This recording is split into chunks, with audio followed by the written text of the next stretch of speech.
You ever think about how an entire philosophy, a key to understanding your own mind, could be locked up inside just one single ancient word? Well, today, we're going to go on a little linguistic journey and do exactly that. We're going to zoom in on this one ancient word because, believe it or not, how we understand it, well, that could be the very thing that determines whether we experience life as freedom or as suffering. Okay, so here it is. The word is Abhinandati. And look, this isn't some obscure term dug out of a dusty book. It shows up over 100 times in the core teachings. I mean, that alone tells you it's got to be pointing to something absolutely crucial, something fundamental about being human. All right, so here's the plan. We'll see why this word is the key to suffering. We'll start with a simple translation, then dig way deeper into its ancient roots. We'll see what that really means, and finally, we'll uncover the path to freedom it points to. Let's get into it. Okay, first up, why all the fuss about one word? Well, it matters so much because the ancient texts are super clear. This one single action, this Abhinandati, is directly tied to our deepest, most human struggles. And what's really wild is just how far-reaching this thing is. The texts say we do this with, well, with everything. We Abhinandati the physical world around us, earth, water, fire. We do it with all our senses, sights, sounds, smells, you name it. And get this, we even do it with our feelings. Doesn't matter if they're good, bad, or totally neutral. Even our thoughts.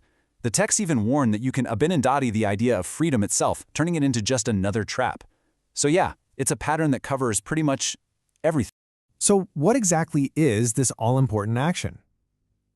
Let's start our investigation where anyone would, right? Let's just look it up. What's the simple modern dictionary definition? Okay, so a simple translation gives us stuff like to delight in, to rejoice at, to welcome. And I mean, that sounds nice, right?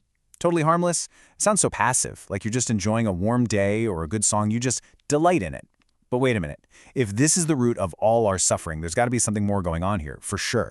And you guessed it, there absolutely is. So now let's switch gears. Let's put on our ancient linguist hat and go a level deeper. See, the early experts had this cool method called naruti. Think of it as linguistic insight, where they'd break a word down to its absolute core to find out what it really means. So when we do that with Abhinandati, it splits into two key parts. First, you've got the prefix, abhi. That means upon or onto. It suggests moving towards something, making contact. Then you have the root, nund. Now this is where it gets interesting. It doesn't just mean joy, it means to thrive, to grow, and, this is the big one, to build up. So you put those two together and bam! Abhinandati is not just this passive delighting in something. No way.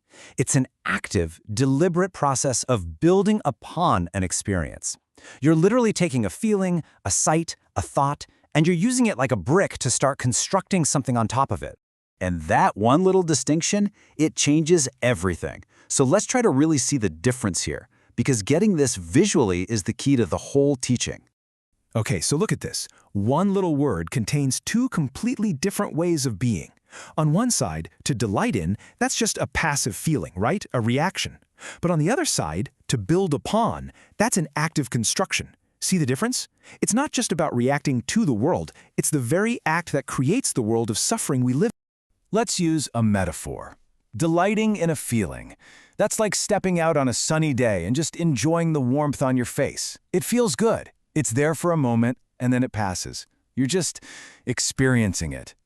But building upon that feeling, whoa, that's a totally different game. That's like trying to build your entire house on top of that one ray of sunshine. You're demanding that this temporary warmth stay forever, become a solid foundation to hold you up.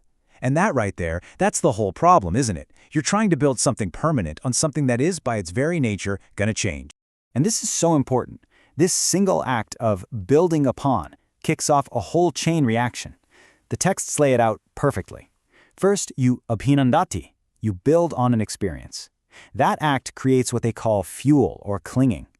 That fuel then powers a state of becoming, this feeling of a solid me in a solid world.